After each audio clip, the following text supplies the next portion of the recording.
자, 이 문제집의 구성은 여러분 이제 수능형 문법 관련 출제 유형이다 해서 제일 앞에 문법, 물론 이제 우리가 뭐 계속해서 실전 모의고사를 통해서 풀어본 사람도 있을 것 같고 또 계속해서 그렇게 준비한 분도 있을 텐데 우리가 가장 중요한 것 중에 하나는 전략적으로 국가직에서 언급되지 않은 부분들 또는 언급됐다 할지라도 우리 그 부분에 대해서 좀 미흡한 점이 있다면 집중적으로 정리를 좀 해가고 하는 것이 중요하지 않겠는가 해서 영역별로 문법을 했고, 두 번째 어문 규정 파트를 했고, 그다음 세 번째가 이제 문학 파트, 그다음에 네 번째 비문학 파트 쭉 있죠. 그래서 유형별로 정리를 해서 아마 이 문제풀이를 듣는 학생들은 문제만 들어도 이 문제풀이반만 들어도 이론 수업을 두세 번 들은 효과가 분명히 있을 것이다 이렇게 생각됩니다. 그래서 처음 문제풀이에 접하는 학생들도 좀 어려울 수 있겠지만 그러나 하나하나 풀어가면서 나름대로 자세히 설명해 줄 테니까 그렇게 따라올 수 있도록 그렇게 하고요. 그 다음에 하나는 뒤에 이제 그리고 영역별로 시험에 잘 나오는 파트를 집중 다루고 나서 이제 그 영역별 모의고사 형태로서 20문제씩 또 영역별로 정해놨습니다. 그걸 또 풀어갈 겁니다. 그리고 나서 실전 모의고사. 알겠죠? 실전 모의고사.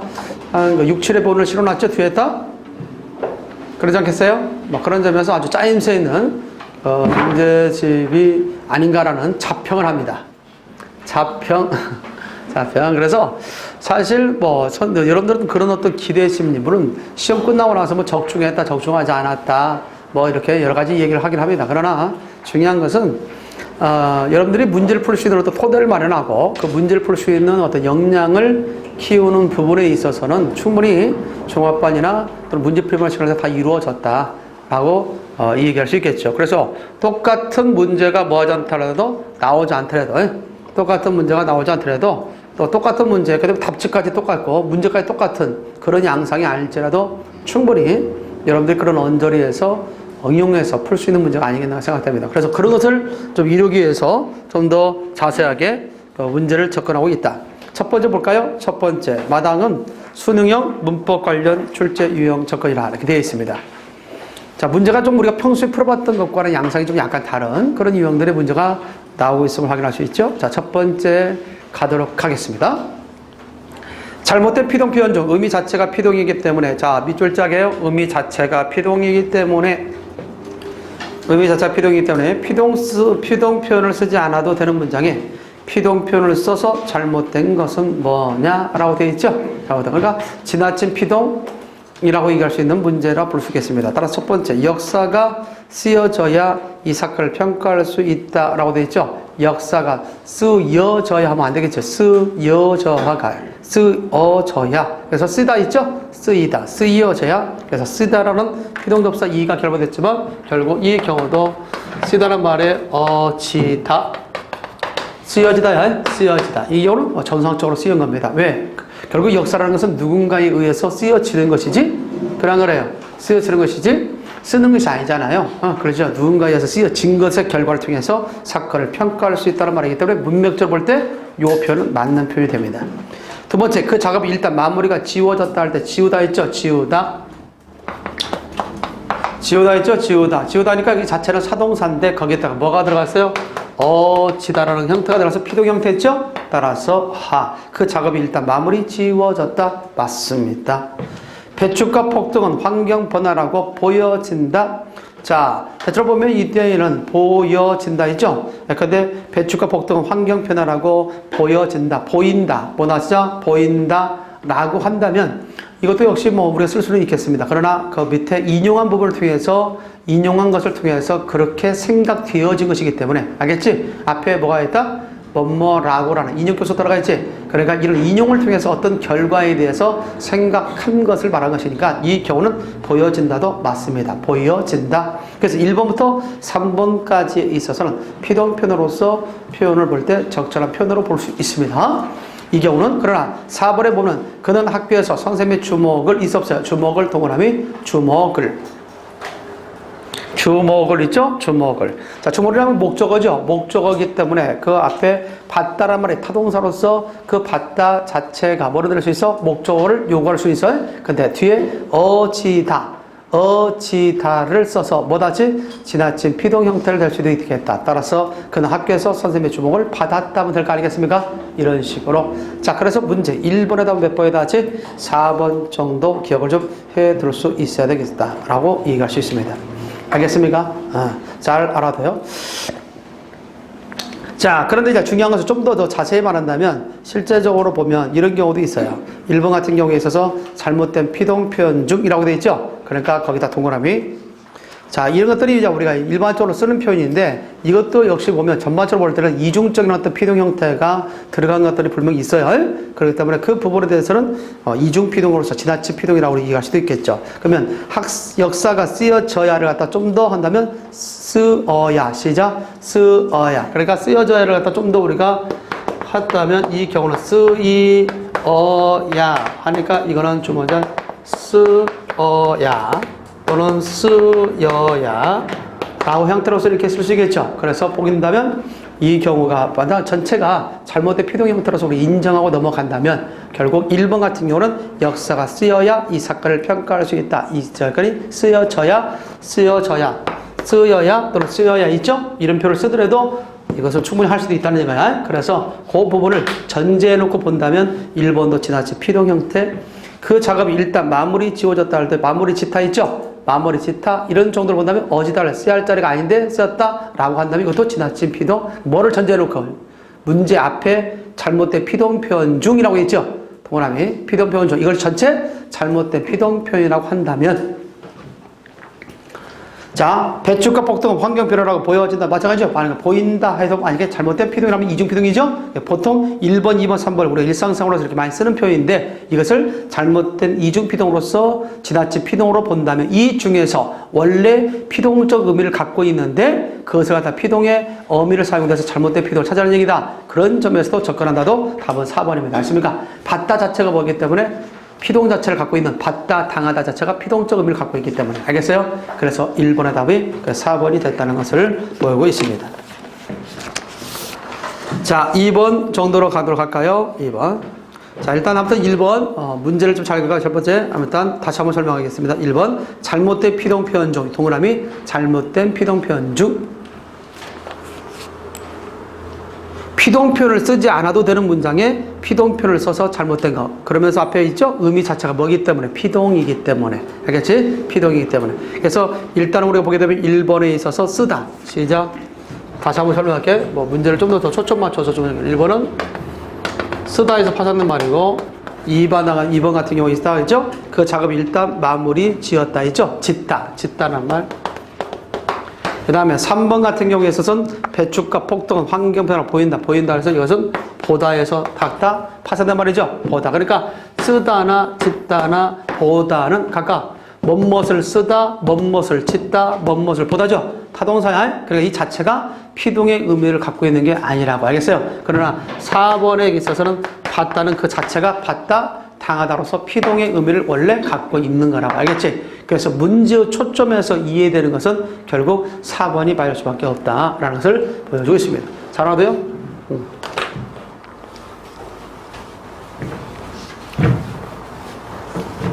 자, 2번입니다. 가슴앓이와 직접 구성 형태가 다른 것은 뭐냐 할 때 미절자 가슴앓이 1번 문제였고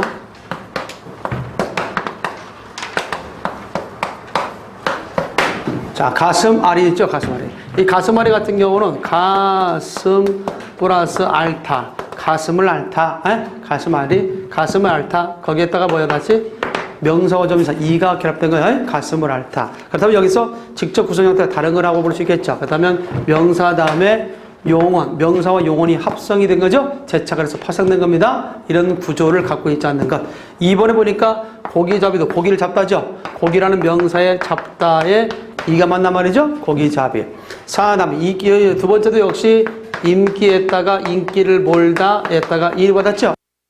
몰이. 3번에 있어서 감옥살이도 역시 감옥에다가 살에다가 이가 맞나 말이죠. 그렇다면 감옥살 이것도 역시 마찬가지죠. 똑같은 구조죠. 명사, 명사, 명사, 명사, 용언의 어간 다음에 이라는 명사와 접사가 붙었다. 알겠지? 이렇게 됩니다. 근데 4번에 보게 되면 뭐냐면 4번에 애꾸도 명사야. 애꾸도 명사고 눈도 명사야. 알겠습니까? 거기에 뭐가 만났다? 이가 만났는데 이는 의존 명사야. 알겠어요? 그러니까 애꾸 눈을 가진 사람을 애꾸 눈이라고 그래. 알겠지? 이와 비슷한 형태로서 본다면 우리가 어린 사람을 뭐라고 하지? 같이 어린이. 할 수 있죠? 그런 어떤 의미가 된다면 이 구조와 같게 된다. 다르다? 다르다. 이거는 전미사 형태. 이거는 뭐에 같이 하나의 의존 명사 형태. 알겠습니까? 그래서 애꾸노니. 시작. 애꾸노니. 이런 식으로 보면 사람과 하는 말이다. 그래서 명사와 명사를 이루는 말이지. 명사와 명사. 10분 양복에서 이걸 전미사로 한다 할지라도 명사와 명사 형태로 이루는 말이기 때문에 이 경우는 구조와 같지 않다는 것을 알 수 있어요. 그래서 문제의 답은 몇 번이다? 시작. 4번이라는 것을 알 수 있습니다. 알겠어요? 자, 그래서 문제의 답은 4번. 자, 3번입니다. 밑줄 친 단어 중 세우다와 같이 파생된 말이 아닌 것은 뭐냐 그랬어요. 세우다와 같은 거. 자, 세우다는 뭘까요? 세우다 관련해서 얘기할 수 있는 것인데 그 부분에 있어서 보면 얘기되겠죠. 세 번째 같은 경우는 세우다.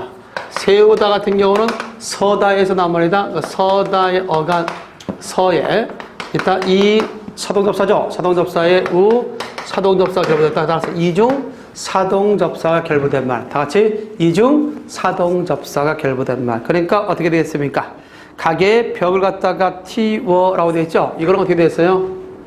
트 플러스 이 플러스 우 플러스 어가 되죠. 그래서 이것도 역시 이중 사동접사가 결부됐다라는 것. 멀미가 나서 점심 먹는 걸 모두 개월했다, 토했다는 말이 개우다죠. 개우다죠. 개우다니까 이것은 뭐예요? 개다에 대해서 우라는 말에 뭔것을 개우다.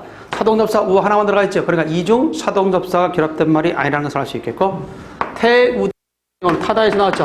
타 다음에 이 플러스 우 플러스 어. 그래서 이중 사동접사가 결합됐음을 알 수 있고, 이삿짐이 방 안을 가득 채우고 있다 할 때 채우다도 역시 차다에서 나지. 차다에다 이에다가 우 플러스 어다. 알겠어요? 그래서 결과 채우고인가? 그러니까 결국 이중 사동접사가 결합됐음을 알 수 있는 거죠. 그래서 문제의 답은 몇 번이다 다 같이? 2번만 하나의 접사만 결합된 거야. 이중 사동접사 형태가 아니라는 거겠죠. 그래서 3번의 답은 몇 번? 2번이다. 그렇게 해서 알아보면 되겠어요. 초점을 잘 맞출 수 있어야 되겠죠. 초점을 잘 맞출 수 있어야겠다. 그래서 문제를 잘 읽고 확인되어지는 경우가 있겠습니다. 잘 알겠죠? 잘 알겠습니다. 기억을 해둬야 되겠어요. 자, 거기 다시 한번 정리합시다. 설명하면서 아까 내가 이렇게 했는데 1번 같은 경우에 있어서는 잘못된 피동 표현 중이라는 말이 있어요. 잘 알아둬. 따라서 전체가 잘못되었다라고 하는 것을 일단 전제를 해놓고 그래서 설명합시다. 그래서 의미 자체가 뭐기 때문에 피동이기 때문에 피동 표현을 써야 안 해야 할 자리에 썼던 것을 찾아내겠지. 그럴 때는 이제 받다, 당하다는 그 자체가 용언이 피동적 의미를 지닌 것이다. 이렇게 생각해야 되겠고, 두 번째는 가스말이 있죠. 가스말이에 있어서의 그런 어떤 단어 구성과 관련이 결국 유사하지 않은 걸 찾는 문제였으니까 이 경우는 명사와 용언의 어간이 합성된 상태에서 파생된 형태가 아닌 걸 찾는 문제였어요. 근데 애꾸누는 명사와 명사가 결합된 형태였다. 알겠습니까? 그래서 명사와 명사가 결합된 형태에서 파생된 것, 그러니까 결국 답은 4번이었던 것이었고, 3번에 있어서는 이중 사동접사가 결합되지 않은 것을 찾는 문제였어요. 그래서 3번의 답은 몇 번이었다? 2번이었다. 4번입니다. 자, 진작 4번 같은 문제를 풀어봤다면 이번에 본용과 보조용어를 구별하는 유형의 문제 해결할 수 있었겠죠. 자, 이미 문제는 뭐 지난주에 냈으니까요. 4번. 용어에는 본용과 보조용의 밑줄치 있다. 밑줄치 말도 그 성격이 다른 것은. 이번에는 그 내용을 자유롭게 표현해 보렴 할 때 어때요? 본용과 보조용을 할 때 구별하는 기준은 어떻게 된다고 했지? 본용어이란 시작. 본용어이란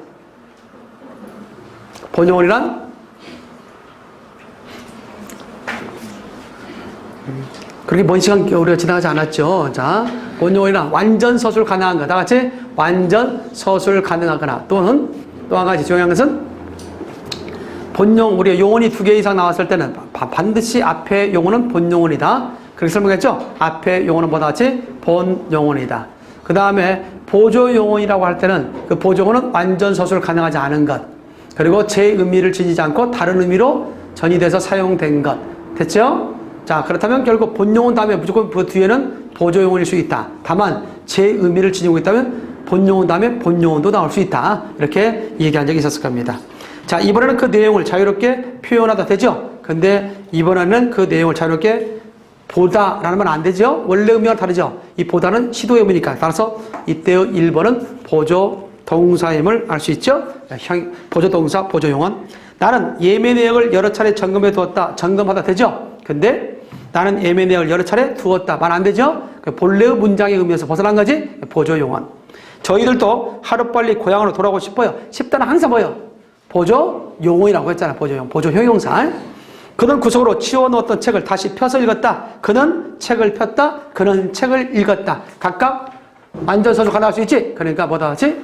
본용언이죠. 본용언. 그래서 답은 몇 번? 4번이다. 이해됐죠?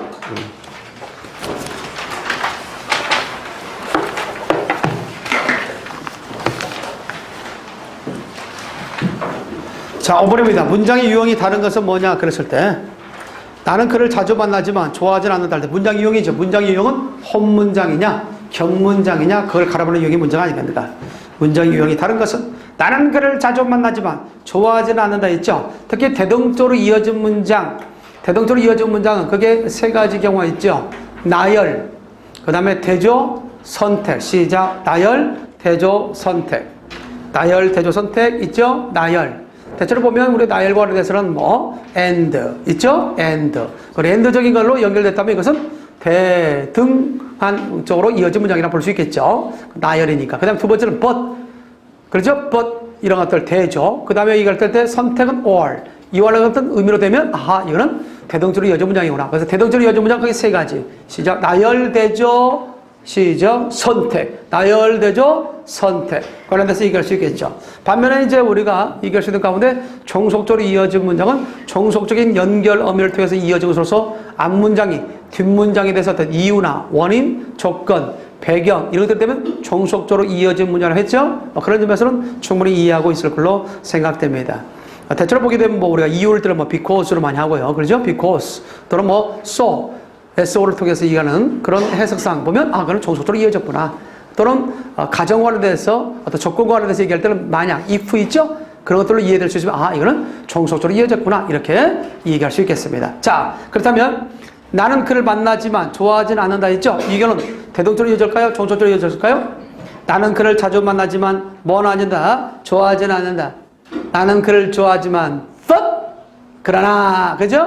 나는 그를 갖다 뭐하지 않는다? 좋아하진 않는다. 그죠? 대동적으로 이어졌죠. 이걸 바꿀 수 있잖아. 대동적으로 이어진 문장은 선행 문장과 후행 문장의 순서를 바꿀 수 있습니다. 나는 그를 좋아하지 않지만 나는 그를 자주 만난다. 성격 이상하죠? 이러면 자, 두 번째입니다. 산으로 가든지 바다로 가든지 어서 결정합시다. 이거 아까 내가 이제 우리가 이번에 국가직 공무시험에 나왔을 때 띄어쓰기 할 때 선택과 관련됐을 때 간 쓸 수 있다고 했죠. 간. 그러면 산으로 가든지 바다로 가든지 간에 할 때는 띄어 붙여. 자, 여기는 없는데 혹시라도 이제 만약에 간이란 말 있잖아. 간. 아까 있잖아. 간에 대해서 얘기했잖아. 간에 대해서 얘기했죠. 그럴 때 띄어 쓴다 붙였습니다. 띄어써야 되겠죠. 그래서 산으로 가든지 바다로 가든지 간에 어서 결정합시다 할 때 간은 띄어써야 된다는 거. 자, 한번 선택이죠. 선택이니까 이것도 역시 대동적으로 이어진 문장입니다. 자, 있죠. 대타적 보면 이런 것들도 있겠죠. 자, 이런 말 한번 볼까요? 하나 예를 들어서 그는 갔으나 그의 예술은 살아있다. 그는 갔으나 그의 예술은 살아있다. 이거는 대동적일까 종속적일까? 그는 갔으나 그의 예술은 살아있다. but 그런 의미 있잖아. but 그러니까 그는 갔죠. 하지만 그러나 그의 예술은 살아있다. 있죠. 그러니까 이때는 대동적으로 이어진 문장. 이해됐죠? 그래서 우리가 대동적으로 이어진 문장 그게 몇 가지? 세 가지 기억해 두죠. 머릿속으로 시작. 그렇지. 나열. 그 다음에 두 번째 대조. 그 다음에 세 번째 그렇죠. 선택. 이걸 땐 대동적으로 이어진 문장으로 취급하자라고 얘기할 수 있습니다. 따라서 주절과 대동적으로 이어진 문장은 결국 주절과 주절로 이루어졌죠. 아니 내가 쓰면 쓰고 그냥 말로 하면 그냥 가만히 귀로 듣고 그리고 나중에 물어보면 그냥 같이 그냥 듣고 아십니까? 에? 말로 하면 이거 안 된다고요. 내가 꼭 하기 바랍니다. 여러분들 꼭 적으라는 것은 아니지만 시험 문제 이번에는 보니까 형태로 파트가 좀 잘 나오고 있어서요. 올해는 네? 형태로 파트 그죠? 형태로 파트에 대해서 중심을 둬야 되겠어요. 작년에도 문장론 파트가 더 잘 나왔거든요. 형태로 파트 또는 의문론 파트도 잘 나왔고 골고루 그러니까 세 가지 영역이죠. 대표 중심에 나올 때 문법 영역은 의문론 파트, 형태로 파트, 문장론 파트. 이제 거기다 좀 추가한다면 의미론 파트. 그래서 이제 뭐 중의적 표현 있죠? 중의적 표현, 뭐 잉여적 표현도 나오잖아요. 그것들이 이제 의미의 표현으로서 나올 수 있다는 거죠. 그런데 어쨌든 간에 기본적으로 문법에 의해서 영역 가장 세 가지 영역은 세 가지. 의문론 파트, 형태로 파트, 문장론 파트다. 의문론 파트 많이 나왔잖아. 그죠? 작년 같은 경우 뭐가 나왔어요? 마찰음에 속하지 않는가. 마찰음을 포함하고 있지 않은 단어는 나왔죠? 그죠? 파열음, 파찰음, 마찰음, 비음, 이음은 뭐에 따른 구분이죠? 파열음, 파찰음, 마찰음, 비음, 이음은 뭐에 따른 구분? 소리 내는 방법, 좋은 방법 그러잖아. 양수는 치종, 경국의, 연국의 흠은 소리 내는 위치, 소리 내는 자리에 따른 구분이다. 기본적으로 알아두라겠죠. 그죠? 그다음 모음체계 관련해서 뭐라고 했어요? 모음체계. 모음체계 관련해서는 우리가 소위 모음을 발음할 때 우리는 입술의 모양, 혀나 입술의 모양이 변하지 않고 나오는 것이 있어. 변하지 않죠? 그러잖아. 그런 게 뭐야? 그런 걸 뭐라고 그래요? 단모음. 그런데 발음할 때에 입술이나 혀가 고정되지 않고 변하는 것이 있어요? 왜? 두 개의 모음이 합쳐져 있기 때문에 그래. 변합니다. 그것이 이중모음. 잠깐만요. 그러면서 단모음을 좀 더 체계적으로 구분한 것이 뭐였어요? 단모음을 체계적으로 보니까 단모음을 입술의 모양에 따라서 혀의 앞뒤에 혀 있죠? 혀 위치.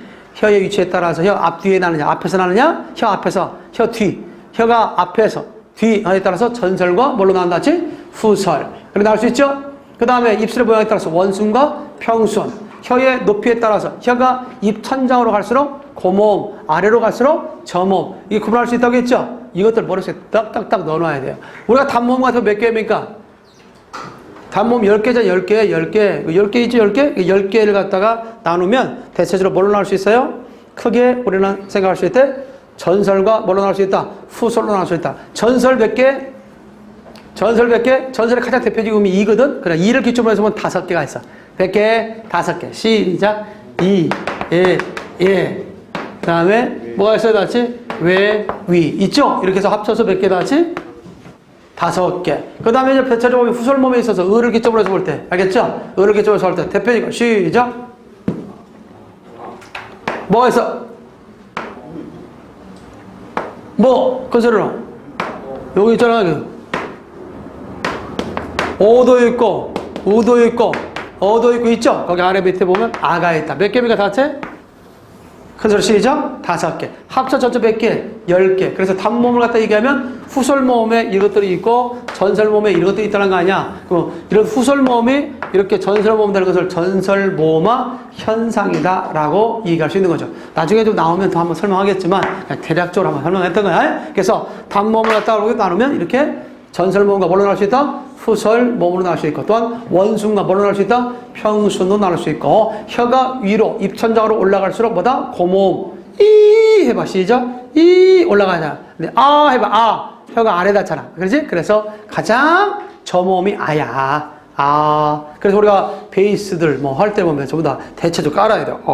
허죠 이렇게. 그게 이제 우리가 보면 아래로 까는 겁니다. 저모음 나같이 저모음이다. 이렇게 해서 이해할 수 있다는 거. 그것도 상식으로 알고 있어야 돼요. 이런 것들이 나오는 적이 있고 형태로 파트에서는 뭐 형태소에 대한 어떤 개념이랄지 형태소의 어떤 종류 파악하는 문제, 단어 형성 과정 파악하는 문제, 품사 파악하는 문제 이게 나오는 거고. 그다음에 문장론 파트에서는 바로 뭐야? 문장의 성분에 대한 이야기, 문장의 짜임에 대한 이야기, 혼문장, 견문장 이런 것들이 나오는 거고. 그런 것들은 우리가 하면서 나올 때마다 체크해가고 가야 됩니다. 알겠습니까? 자, 그래서 문법에 대한 정리입니다. 잘 기억해두면 되겠고요. 그래서 대동적으로 이어진 문장은 뭐냐? 대동적으로 이어진 문장은 결국 주절과 뭐다 시작? 주절로 이루어진 문장을 대동적으로 이어진 문장. 앞문장도 주절이고 뒷문장도 중심이 되는 문장이야. 그래서 이와 같이 주절이 이루어진 거다. 주절이 무슨 10명이 연 것이 아니라 대동적으로 이어진 문장은 주절과 뭘로 이루어진 문장? 주절로 이루어졌으며 크게 대조, 나열, 선택 이런 의미는 대동적으로 이어진 문장이다. 그래서 이와 같이 연결되고 그 다음에 종속적으로 이어진 문장. 종속적으로 이어진 문장이 있어 없어요? 종속적으로 이어진 문장이 있죠? 이 경우는 뭐? 앞에가 종속절. 앞에가 종속절에 뒤에 뭐가 붙는다? 주절이 만나는 것. 따라서 앞에 종속절이 뒷문장에 대해서 이유나 원인, 조건, 특히 이유. 알겠죠? 또는 어떤 조건. 또는 뭐에 다시, 그걸로 대해서 뭐 여러 가지 배경, 뭐 이것도 전제가 될 수 있어요. 이 때문에 종속적으로 이어진 문장이다. 라고 얘기할 수 있습니다. 이해되세요? 그것들만 좀 알고 있다면 그렇게 어렵지는 않을 걸로 봅니다. 자, 그래서 이제 대체적으로 보게 되면 거기 쓰일 수 있는 것들 자면 1번은 일단 대동적으로 이어진 문장, 2번도 역시 대동적으로 이어진 문장. 그녀는 아침을 지으려고 뭐였어요? 있죠? 새벽같이 일어났다. 왜 일어났죠? 아침을 지으려고죠. 그래서 알아들어. 자, 하나 더 써놓을까요? 여기다 종속적으로 이어진 문장은 또 써놔요. 뭐냐? 금방 했던 것처럼 조건이 들어간다든가, 알겠죠? 조건, 이유가 들어간다든가, 하나 어떤 의도가 들어간다든가, 배경, 뭐 양보 다 들어갈 수 있어요? 그러면 의도가 하는 데 있죠? 뭐뭐 하려고 뭐뭐 했다. 그러면 이건 종속적으로 이어진 문장이다. 라고 생각하면 돼. 자, 그러니까 결국 문제에 있어서 1번부터 3번까지는 이어진 문장이죠? 이어진 문장이었다. 잘 기억해 두시고. 그렇다면 4번이 아는 문장 형태가 아니면, 만약에 대동적으로 이어진 문장이 나오면 결국 답은 3번이 될 것이고, 4번에 아는 문장 형태가 나오면 1번부터 3번까지는 이어진 문장이니까 답이 4번이 되는 거야. 형이 됐어요? 자, 그렇게 보니까 4번 보니까 철수가 축구에 소질이 있음 밑줄자, 철수가 축구에 소질이 있음이까지 밑줄자. 알려졌다. 뭐가 알려졌어요? 그렇죠. 뭐가 알려졌습니까? 철수가 축구에 소질이 있음이 알려졌죠? 자, 그럴 때 전체 밑줄 친 부분이 뭐가 되겠습니까? 철수가 축구에 소질이 있다. 주어 플러스 서술로 되면서. 주어 플러스 서술로 되면서 전체 문장 내에서 주어 역할을 하면서 있음에서 음이라는 명사형 의미가 들어있지? 그러면 명사절. 무슨 절? 명사절. 그러니까 4번 같은 경우는 명사절을 안고 있는 문장이죠? 절을 안고 있는 문장이구나. 절을 안고 있는 문장이니까 4번은 아는 문장이구나. 아는 문장이니까 결국 답은 몇 번? 4번이 되겠구나. 이렇게 얘기할 수 있습니다. 지난번에 우리가 얘기했던 것 가운데 절표지를 가지고 있는 절표지를 갖고 있는 절에는 뭐가 있죠? 그게 4개 얘기해봐. 시작. 명사절. 명사절 같은 경우는 명사형 어미랄지 기 또는 것을 통해서 명사절 형성하죠. 두 번째, 관형절은 관형형 어미를 통해서, 부사절은 부사형 어미를 통해서 하죠. 그 다음에 서술절 같은 게 말고 인용절은 인용격 조사를 통해서 절을 나타내죠. 그런데 뭐는 서술절만큼은 특정한 절표지 없이 형성되는 절이야. 그래서 혹시라도 시험 가운데 특정한 절표지 없이 형성되는 절은 뭐냐? 그러면 나같이 서술절. 내가 지금 하고 있는 이 말을 알아들어야 돼요. 알겠어요? 알아들어야 내가 좀 문법적인 것들에 대해서 어느 정도 내가 이해를 하고 있다. 정리가 됐다라고 가늠해 볼 수 있는 겁니다. 알겠습니까? 그 부분이 좀 약하다 하는 사람들은 다시 문법을 들어야 돼요. 힘들고 어렵지만 다시 들어야 돼요. 다음 달 5월 달부터는 다시 문법적인 측면을 갖다 하게 됩니다. 그러니까 그날 들어도 되고, 다음 주 정도는 여러분들 혹시라도 시간 있는 학생들은 와서 같이 들을 수 있도록 하기 바랍니다. 문제풀이 반 학생들도 목요일날 문제풀이 있던가요? 다음 주 문제풀이 있나? 목요일날? 있어요? 있어? 있나? 아니, 야간에 말고 오전에. 없으면 어차피 이번에 지방직에서 국가직에서 고전문학 관련돼서 언급이 됐기 때문에 고전문학을 전체 한번 훑어주려고 그래요. 알겠어요? 그러니까 혹시라도 다음에 거기 목요일날 시간 있는 학생들 꼭 오라는 건 아니고 시간 있는 학생들 와서 같이 고전문학 한번 첫째 주에 해주려고 그래. 고전문학 한번 쭉 훑어주려고 하니까 혹시 시간 나는 학생들 와서 들을 수 있도록 그렇게 하기 바랍니다. 알겠어요? 방송을 듣는 학생들 방송 듣다 보면 뭔 말이야 하고 했지만 이미 시간이 지나갔겠다. 알겠지? 이 가급적이 말 안 해야 되는데, 자, 어쨌든 그렇다 치고 꼭 그렇게 하기 바랍니다. 그러고 나서 이제 5월달 첫 주에 문법이 또 들어가잖아. 문법이. 알겠어요? 그러니까 여러분들 혹시라도 그 부분에 약한 학생들이 있으면 목요일날 문제풀이반이 없다면 그 시간에 와서 이제 문제를 다시 한번 듣는 것도, 문제를 듣는 게 아니라 문법을 듣는 것도 상당히 중요하다라고 봅니다. 알겠습니까? 그렇게 해야 돼요. 누가 얘기했던 것처럼 1분 1초가 소중합니다. 알겠습니까? 알겠죠? 누가 얘기했잖아. 1분 1초 소중하다고. 다 죽었어. 근데 1분 1초가 소중한데 다 죽었는데, 근데 우리는 다 죽을 수가 없어요. 시험 볼 때 살아야죠. 다 합격해야 되니까 최대한 자기가 약점이 뭔지 잘 잘 포함할 수 있도록 하고요. 일단 같이 잘 병행할 수 있도록 하기 바랍니다. 자, 그래서 5번에다 몇 번이다? 4번이다. 이거는 한번 봐봐요. 뭐 수업 시간에 이게 나왔다고 봅시다. 시험에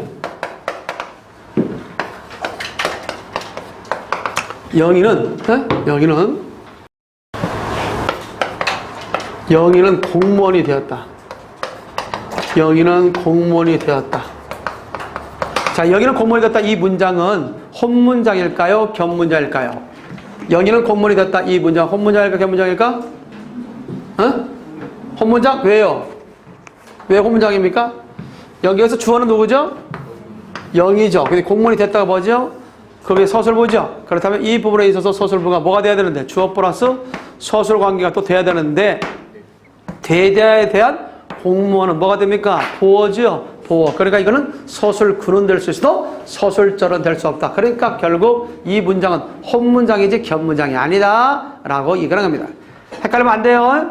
비슷하잖아. 문장 유형이. 이거 봐봐. 영희는 똑같이 썼을 때 영희는 마음씨가 곱다.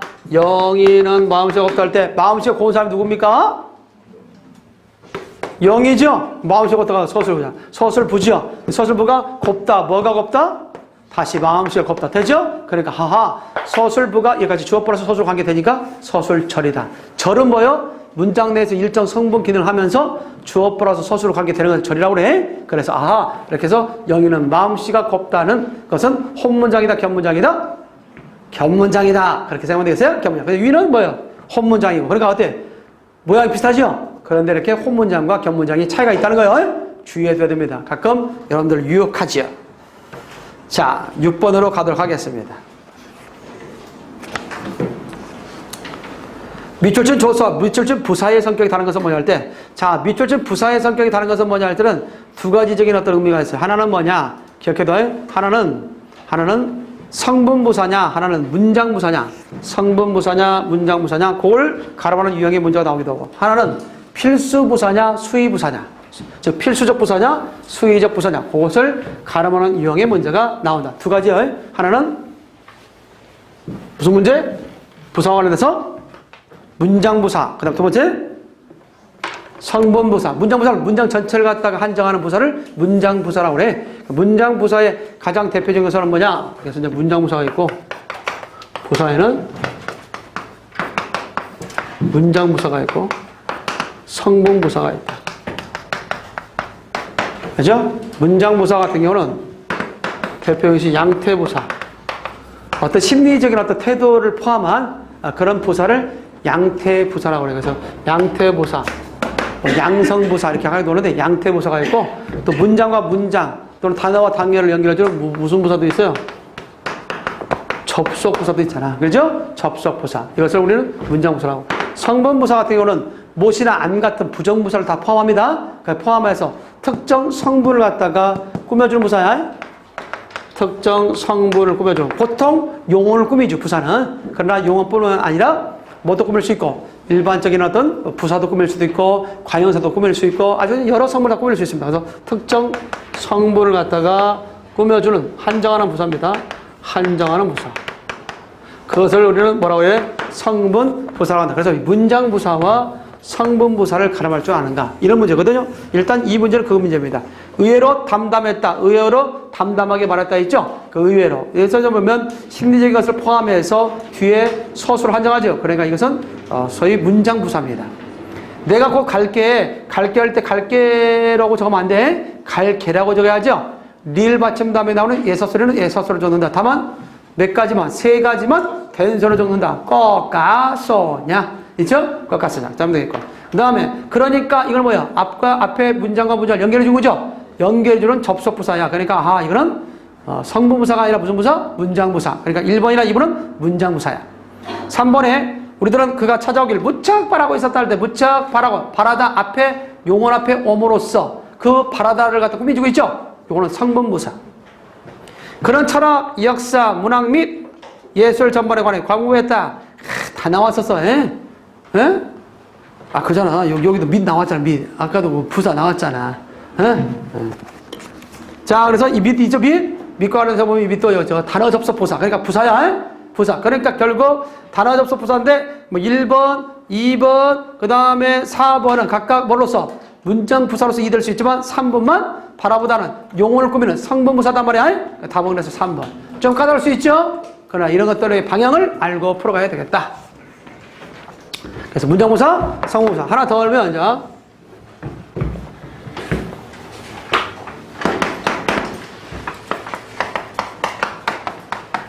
필수부사, 필수부사. 뭐 할까요? 수의적 부사 또는 수의적 부사. 문장 성분을 중심으로 얘기했다 할 때 어가 붙으면 돼? 자, 갑니다. 그러면 여러분들 진짜 나는 이건 여러 차례 얘기했잖아. 나는 아빠와 무척 닮았다. 나는 아빠와 무척 닮았다 했죠? 자, 이것을 문장 성분을 한번 얘기한다. 나는 뭐야? 문장 성분 주어 아빠와 부사 비격적 조사와 결합됐지? 그 뭐예요? 나치 부사 무척 부사 닮았다. 서술어죠. 부사가 몇 개 나왔죠? 2개 나왔죠. 이 중에서 생략할 수 있는 건 뭘까? 그렇죠. 무척은 생략할 수 있지. 이런 생략할 수 있는 것을 수의적 부사, 생략할 수 없는 것을 필수 부사. 대만 알겠죠? 그래서 이제 이런 필수 부사 같은 경우가 있다는 것도 알아둬라. 이런 필수 부사가 이제 자릿수 매김에 영향을 미치는 거죠. 에? 정리됐어요? 그러면서 이제 머릿속에 넣어줘야 되겠습니다. 그래서 문제 가운데 그런 성격이 다른 거 생략할 수 있느냐, 생략할 수 없느냐. 생략할 수 있으면 수의적 부사, 생략할 수 없으면 필수 부사어라는 것을 기억해두라고. 정리됐죠?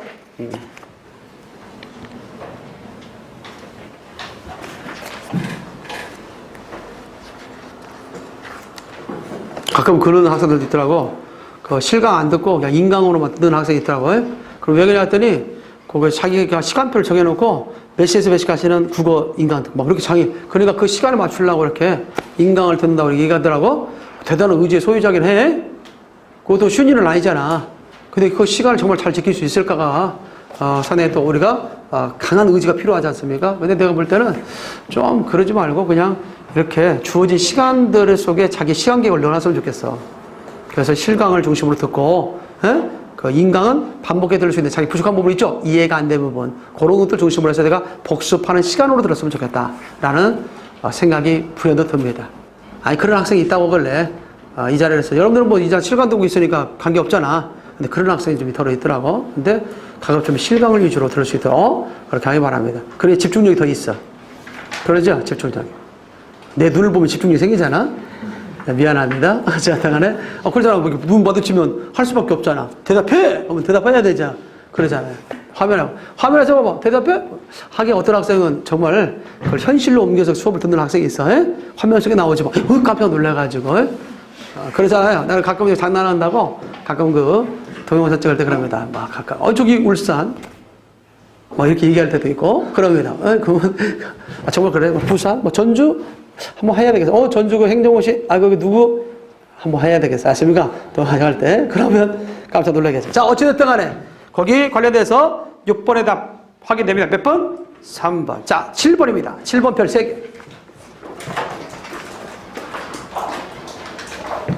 다음 주 의문현상이 다른 것은 뭐냐 할 때, 이게 포괄적이야. 국어에서는 공무원 시험에 있어서의 그런 문법 이용의 문제는 이런 식의 전형적인 문제야. 정보를 안 줘. 정보를 안 주고 의문현상이 다른 것은 뭐냐 이렇게 얘기한단 말이야. 그럼 보통 이제 의문현상에 있어서는 의문과 의문이 만났을 때 뭔가 변화가 되는 것을 의문현상이라고 하잖아. 우리 국어에서 의문의 현상, 의문현상, 의문 변동현상으로서 크게 5가지를 많이 얘기하죠. 5가지. 시작.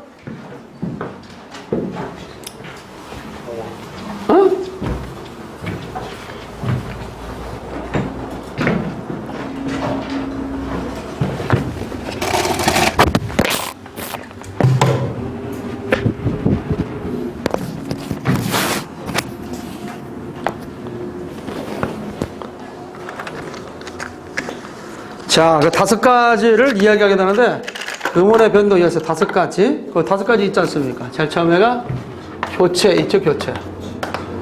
교체 있죠? 교체.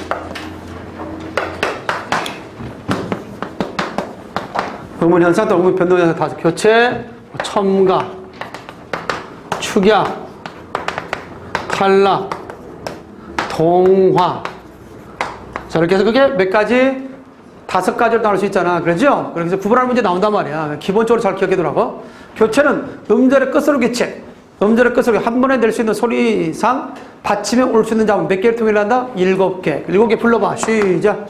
기역, 니은, 디귿, 리을, 미읍, 비읍, 시옷, 이응. 땡이죠? 시옷은 들어가지 않지. 7개니까. 그래서 알아두고. 첨가라고 할 때는 자음 첨가 있습니까? 없습니까? 있죠? 자음 첨가로 가장 많이 나오는 게 뭐가 있죠? 첨가로서 얘기하죠. 첨가. 비읍 첨가. 비읍 첨가 있죠? 히읗 첨가. 뭐 이런 것들 말하는 거야. 비읍 첨가, 히읗 첨가. 그래서 얘기하잖아. 우리가 벽시. 다 같이 뭐다? 벽시. 뭐.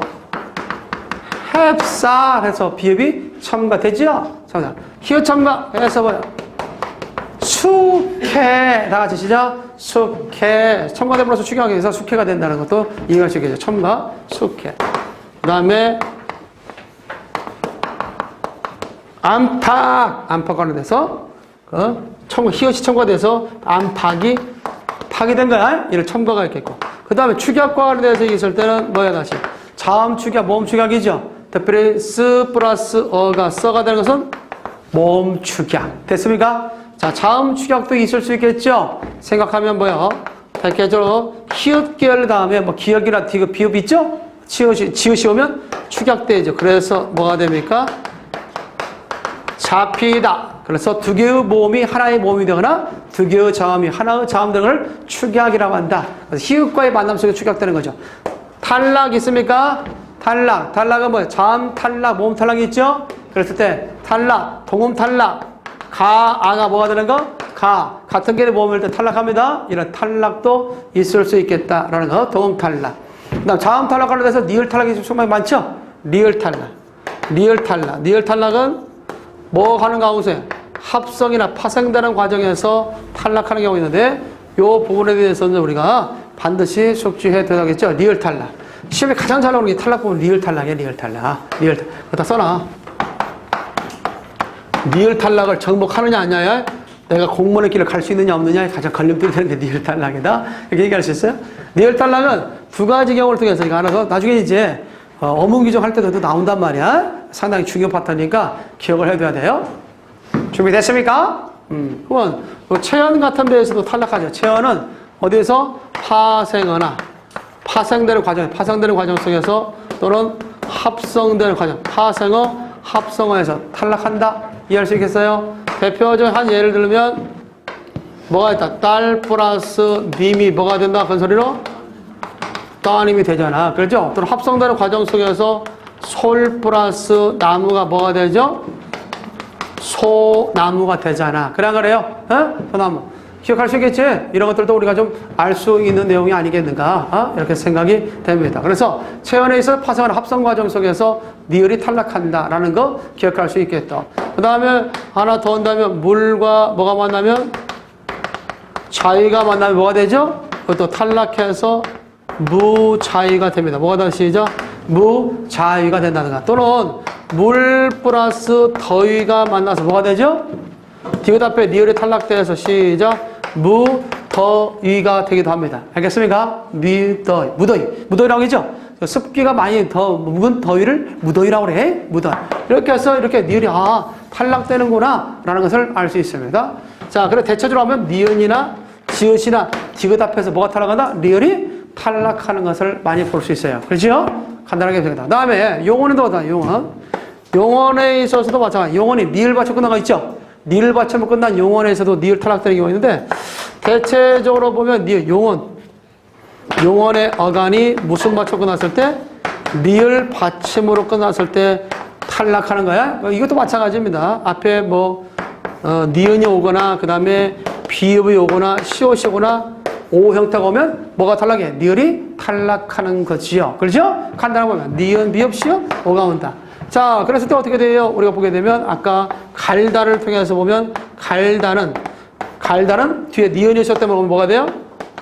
간 또는 간은이 되죠. 가는 사람, 칼을 간 사람. 그 다음 비읍이 오면 다 같이 갑니다. 니을이 탈락하죠? 갑니다. 그 다음에 시가 오면 어떻게 돼요?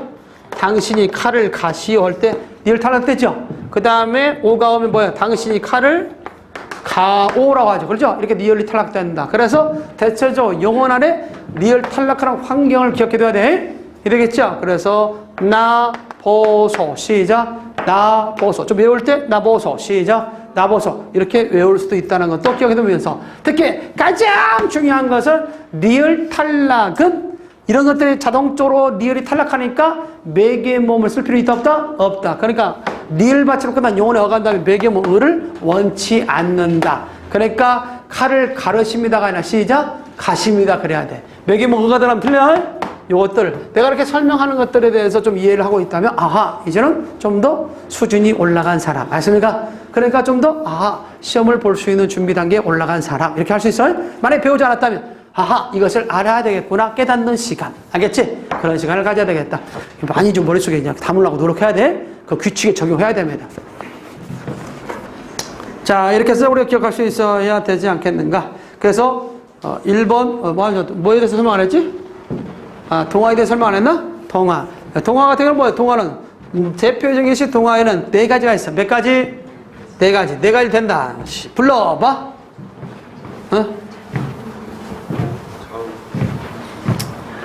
재밌잖아. 동화 있죠? 동화 잘하. 동화 같은 경우에 있어서는 화자가 되라자지 동자 같을 동자잖아. 그래서 크게 4가지가 있어요. 자음동화, 모험동화, 구개음화. 뭐가 있어요? 구개음화. 그 다음 하나 더 한다면 모험조화. 이 4가지를 합쳐서 대표적으로 동화라고 그래. 그 자음동화는 2가지가 있죠. 대표적인 거. 시작. 시험 문제 표준 발음으로 인정할 수 있는 비음화와 유음화라는 것이 있잖아요. 비음 아닌 것이 비음해를 받아서 비음되는 걸 비음화. 시작. 비음화. 유음화는 유음 아닌 것이 유음 만나 유음되는 거. 유음화. 그래서 뭐 현대화. 그렇잖아. 그리고 현대적이지 아닌 것이 현대화 되는 거죠. 현대화. 화자가 대화자잖아. 뭐 화자가 상당히 중요한 걸 그죠? 동화된다 라고 할 수 있습니다. 자, 모험동화도 마찬가지. 모험동화 뭐가 있어요? 이모험 순행동화. 이모험 순행동화가 있다. 이모험 순행동화 있죠? 그 다음에 이모험 역행동화가 있다. 이런 것을 말하는 거야. 자, 이모험 순행동화라는 것은 뭐냐? 앞에 모험에 이모험을 봐서 뒤가 변하는 거죠? 그래서 자, 피어가 있다면 이게 원칙적인 발음은 뭐라고 해야 한다? 피어라고 해야 돼요. 그런데 이가 순행동화 돼서 피어 해서 어떻게 하는 것이? 이해하는 것이. 알겠죠? 어라는 후설모음이 이의 반모음감을 가져. 자꾸 앞으로 나오려고 그래. 피어. 해봐. 해봐요. 시작. 어는 원래 뒤에 있죠? 후설모음이잖아. 그런데 앞에 이라는 전설모음을 받아서 자꾸 어가 전설적으로 나오려고 한단 말이야. 피어. 시작. 피어. 이렇게 된다고. 그래서 그렇게 발음해야 뭐요? 자연스럽다. 자, 근데 전설이었던 것이 피인데, 인데, 어라는 것이 후설이잖아. 그럼 어떻게 돼요? 그대로 읽으면 피어. 이렇게 읽어야 된다고. 알겠어요? 근데 피어는 어떻게 돼? 피어. 앞으로 가죠. 그래서 이게 더 자연스럽지? 그러나 원칙은 피어가 원칙이야. 이걸 허용하는 거죠. 그래서 2가지 발음을 인정해 줍니다. 알겠습니까? 피어도 맞고 뭐도 맞아? 피여도 맞아. 그런데 우리가 알아들을 것 중에 하나가 뭐냐면 전설모음이 있어. 전설모음아. 시작. 전설모음아가 있는데 이 다음 같은 거죠. 예컨대 보면 뭐 죽이다 뭐 있잖아. 죽이다가 있죠? 예, 우가 무슨 모음? 아니 우리가 혀의 앞뒤에 딱 전설이냐 후설이냐. 아까 그냥 대륙탕 그려줬지만 후설이라고 했잖아. 후설. 뭐라고 얘기했다. 시작. 후설이라고 얘기했잖아. 후설이죠? 잠깐 후설몸이잖아. 후설. 그런 것을 알아야 돼. 그냥 머릿속에 꼭 넣어야 할 것들이 있다. 다음 시간까지 올 때까지 머리에 그리거나 아니면 실제 그릴 수 있는 거. 자음체계도 모음체계도. 알겠죠? 일부러 안 그려주는데 반드시 그려야 돼요. 그릴 줄 알아야 돼. 그게 기본이야. 기본. 그래 기본. 대충 넘어가서 안 돼요. 자, 우가 무슨 몸? 후설몸. 이가 무슨 몸? 전설몸이야. 전설몸이 뒤에 나왔어? 앞에 나왔어? 뒤에 나왔죠? 그 뒤에 나왔잖아. 쭉이다. 이렇게 되는 거야? 내가 뭐 일부러 이렇게 뭐 동작을 했지만은 발음을 하면 어떻게 돼? 우가 후설몸이고 이가 전설이니까 뒤에서부터 이게 죽이다 이렇게 할 거 아니야? 어때요? 그러니까 자연스럽습니까? 물론 길을 갖다 넓게 해줘. 죽이다. 시작. 죽이다. 기억이 넘어가니까 이렇게 발음하겠지. 죽이다. 그런데 이에 영향받아서 앞에 우가 뭐가 되는 거예요? 전설 모음적인 성질을 갖게 되는 거야. 그래서 죽이다. 시작. 죽이다. 허리가 편하지요? 좀 좀 동의 좀 해줘 봐봐. 자, 이거하고 뭐가 편해 다 같이? 죽이다. 죽이다. 이거야. 죽이다. 시작. 죽이다. 이거는 좀 부자연스럽단 말이야. 죽이다. 발음을 하려고. 근데 죽이다. 자연스럽거든? 그래서 이런 것들이 전설모음이야. 그러면 평소에 여러분들 죽이다라고 발음해. 이걸 발음해. 평소에 뭐 이렇게 할 수도 있죠. 뭐 죽이다. 그러나 원칙은 이게 원칙이야. 알겠어? 이건 허용하지 않습니다. 이 모음역행동을 허용하지 않아요. 알겠죠? 그래서 좀 약간 보면 요 부분을 갖다 좀 약간 쌍스럽게 생각하는 경우가 있어. 그래서 우리가 또 우리나라 사람들은 혀를 갖다 이렇게 밖으로 내미는 거에 대해서 상스럽게 생각합니다. 알겠죠? 영어 같은 경우는 막 혀를 갖다 여기까지 빼가지고 발음하는 경우도 있죠? 에쏘! 자, 미안합니다. 그렇게 할 수도 있잖아. 근데 우리는 그렇게 하지 않는다. 예스. 예. 혀가 안에 있어요. 혀의 앞에 부분을 통해서 소리를 낸다 할지라도 혀를 앞으로 안 뺀다. 즉 입술 밖으로 안 뺀단 말이야. 네, 알겠어요? 그러니까 대체로 보면 여러분들 그걸 알고 있단 말이지. 그것도 쉬워. 그리고 우리는 뭐 하죠? 천박한 사람이 되지 말고 양반이다. 이렇게 생각하면 돼. 서양 사람들은 약간 천박한 게 있어. 이 방송 듣는 사람도 그렇게 하면 또 오늘 오바마까지도 우리나라 왔다는데 또 걸릴 수 있지만 어찌됐든 간에 우리가 기억할 수 있는 게 헷갈릴 필요가 없다는 것이 그거야. 일단 전설모음적인 측면은 인정한다, 인정하지 않는다? 인정하지 않는다? 뭐라고 생각하라? 혀를 뺀다 생각하라고 해? 그럼 인정하지 않는 거구나. 예컨대 이거 보이죠? 자, 하나 해볼까? 해봐, 읽어봐, 시작. 부시시. 아이고, 큰일 날 뻔했네? 침에 들어갔어요. 그렇게 한번 생각해봐. 부시시. 시작. 부시시. 그러면 이게 맞겠어? 이게 맞겠어? 그러죠? 이는 뭐는 무슨? 전설모음. 의는 무슨 모음? 후설모음. 그러니까 전설모음 맞겠어? 후설모음 맞겠어? 우리는 양반. 시작. 부스스. 다 같이 부시시. 이게 하지 않는다 말이야. 그래서 자, 알겠습니까? 그것만 알고 있으면 이것과 이것을 혼동할 필요 있어 없어? 없어. 부시시가 아니라 시작. 부스스. 그 다음에 으시 대다다. 으스 대다다. 자, 뭐야 이거? 뭐야 이것도 우리가 갈등할 필요 있어 없어? 없어. 으스대다. 시작. 으스대다. 으쓱으쓱. 으식으식. 뭐 그것은 완전 틀리지? 으쓱으쓱. 시작. 으쓱으쓱. 그런 거죠. 예컨대 또 있습니다. 이거 말고도 우리가 알 수 있는 가운데 좀 더 볼까? 야, 참으로 망측스럽다. 참으로 망측스럽다. 뭐가 맞아? 망측이 맞지. 참으로 흉측하다. 흉측하다. 흉측이 맞지. 그래요. 그러니까 기본이 원칙 이거야. 그런데 이제 뭐만 알아두면 돼? 그것을 따라하지 않는 얘만 알아두면 된다 이 말이야 이제는. 원칙은 이거니까 원칙 갖고 흔들 필요는 없으니까. 네, 알겠어요? 그럼 이제 원칙에 벗어난 것들이 있겠죠? 그것만 알면 될 거 아니야. 그것만 알아두면 넌지시냐? 넌지시냐? 지금 맞춤법 시간 아니지만 이제 나왔기 때문에 지금 설명하는 거예요 지금. 위에 거 아래 거?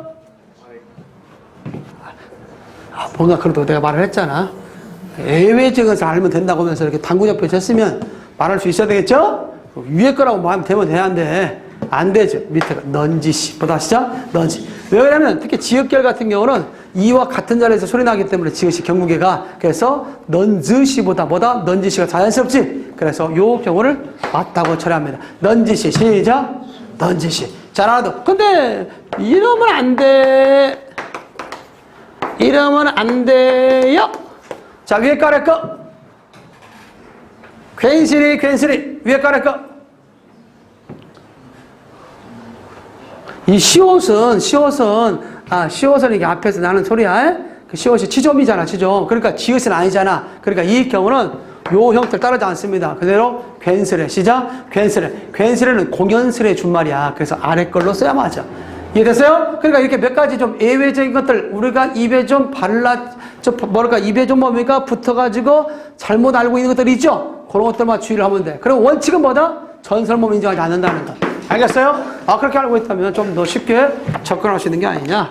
그래서 동화에 있어서 모음동화는 이음모음, 순행동화도 있고, 이모음 뭐도 있다? 역행동화. 그 다음에 구경화는 금방 얘기했던 것처럼 디귿이나 티읕이 이 몸에 열받아서 뭐가 되는 거? 지읒과 치읒 됐다 있죠? 이때 중요할 것은 뭐냐면 구경화는 자음동화의 일종이다. OX.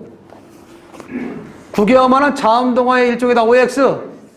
X야. 구경화는 자음동화다. 틀려? 왜? 구경화는 몸에 열받아서 자음이 변한 것이기 때문에 자음이 몸의 성질을 닮아가는 거야. 알겠지? 자음동화라고 하는 것은 자음과 자음이 만났을 때 한쪽 자음이 다른 자음의 성질과 모양을 닮아가는 거야. 자음과 자음이 만났을 때. 그러나 구경화는 자음과 모음이 만났을 때 그 자음이 모음의 성질을 닮아가는 거야. 알겠어요? 구분할 줄 알아야 돼. 살짝 묻혀가는 것에 조심해야 돼.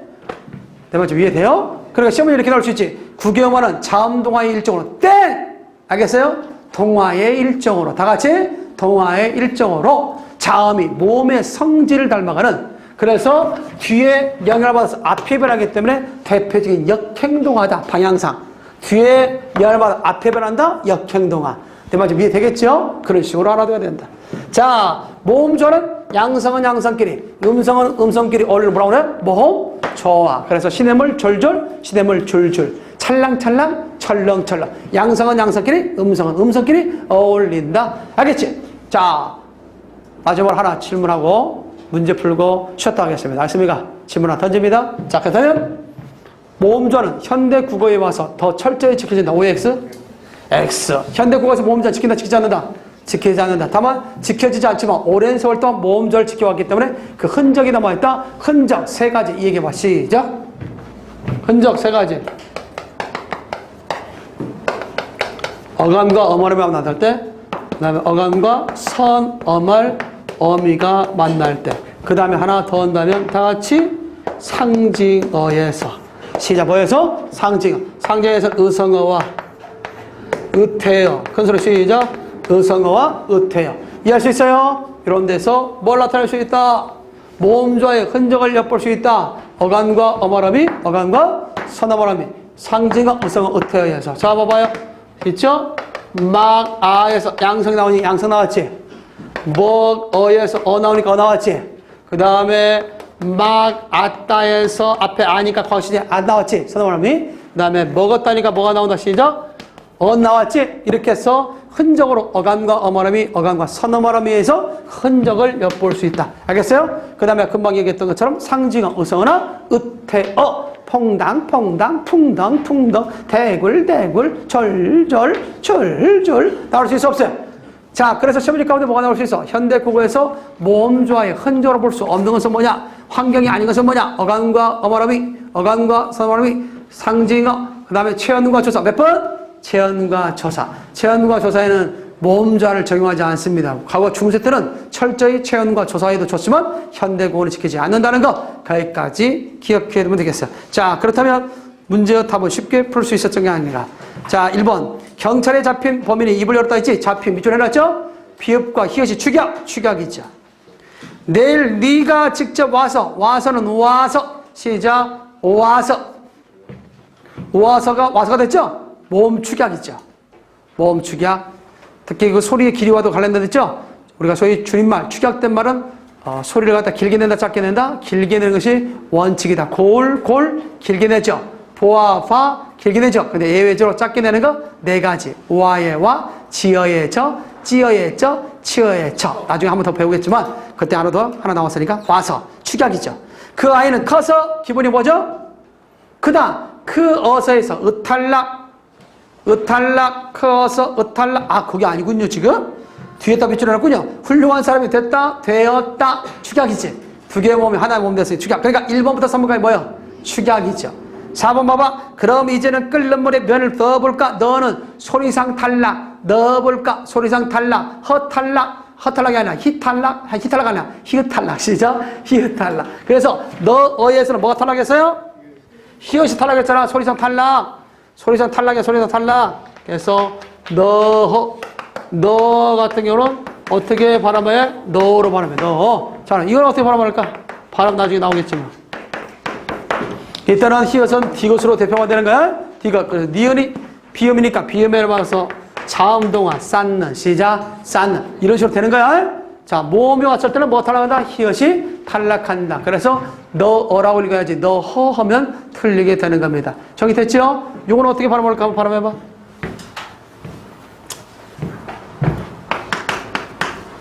이거. 그래. 히읗이 탈락하고 그대로 받침 넘어가. 끌어라고 해야 돼. 끌어라고 하지. 끌허가 아니야. 끌허도 아니고. 끌어라고 해야 돼. 또 끌러도 아니야. 끌어지. 그래서 히읗이 탈락한 상태에 니을이 넘어가. 끌어라고 한다. 알겠지? 물이 끓어. 시작. 물이 끓어. 라면을 넣었다. 라고 해야 맞다는 겁니다. 자, 잘 듣고 있지요? 잠깐 쉬었다가. 그래서 7번에다 몇 번이라는 거야, 다시? 4번만. 잘 나와. 7번 별 5개 해놓고 요즘 최근에 와서 이런 식의 문제 나온다고. 알겠어요?